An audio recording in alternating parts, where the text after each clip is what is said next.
This is the first in a new multi-part course that's aimed at new users who want to get started with RailClone.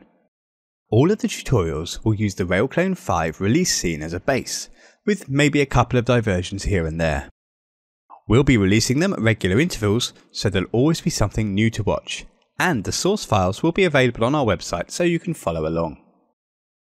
This, the first episode of the series, is aimed at users who are opening RailClone for the very first time.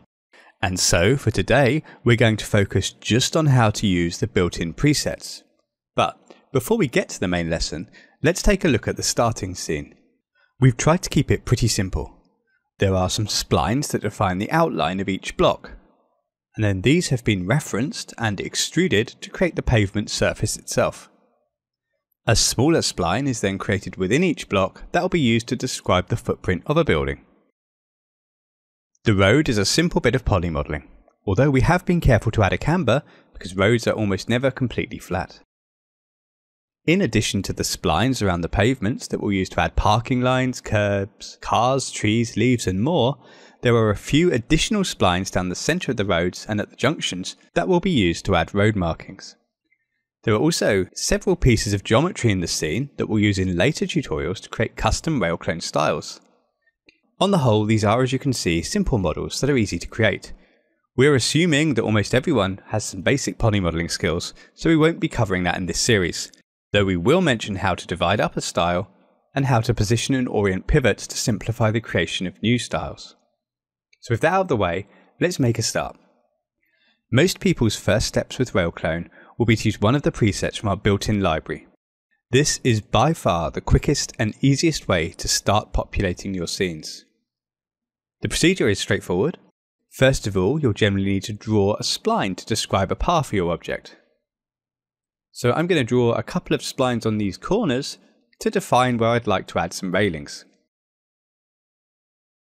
You then add a new RailClone object by clicking on the RailClone Pro button and clicking to drag out an icon in the viewport. Next, go to the Modify panel and open the Style rollout.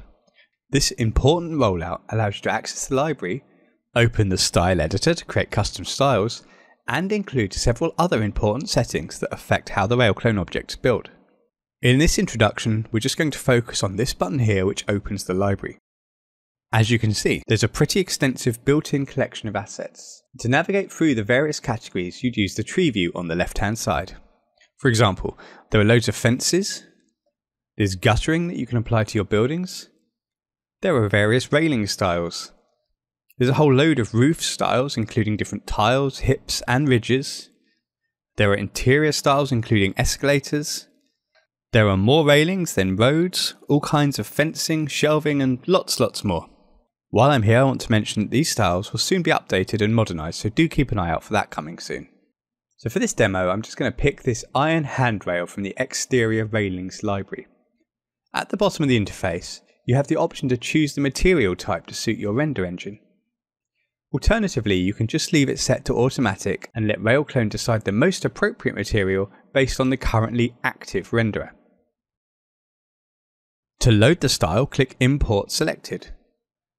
Once it's loaded, you'll see a little preview here. The first thing you'll need to do once you've loaded a new style is to pick the path you want to use. To do that, go to the Base Objects rollout. This rollout contains all the spline and sometimes surface picking options that the style requires to work properly. In this example, only a single spline object is needed.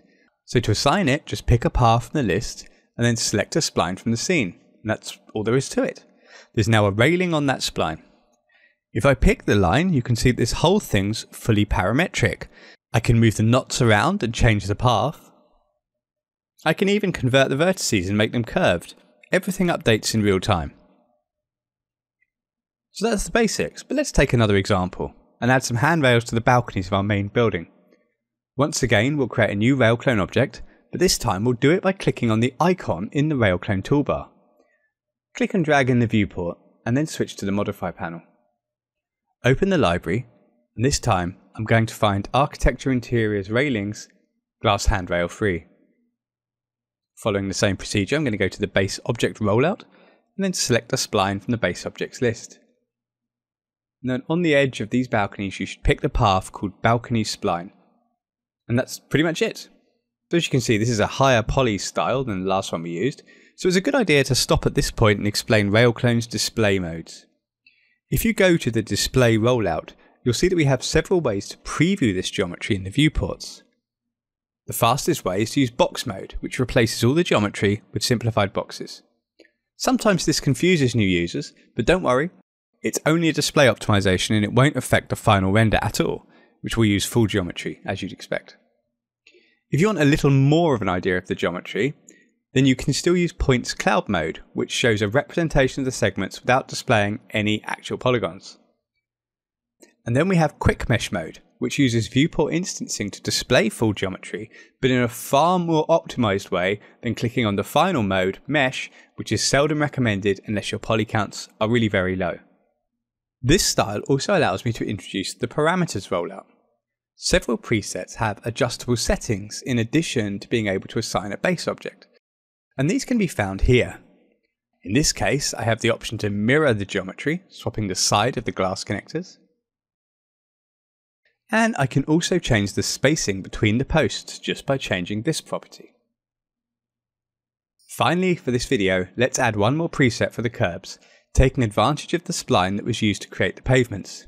This time I won't pause to explain so much, so you can see how quick and easy it really is. So we create a new RailClone object, and navigate to Civil Engineering, Pavement, Curbs. Pick and load Concrete Curb.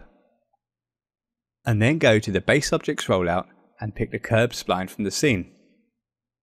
The geometry is centered on the spline at the moment, so to move it to the correct position, just go to the Parameters rollout and adjust the Y offset property.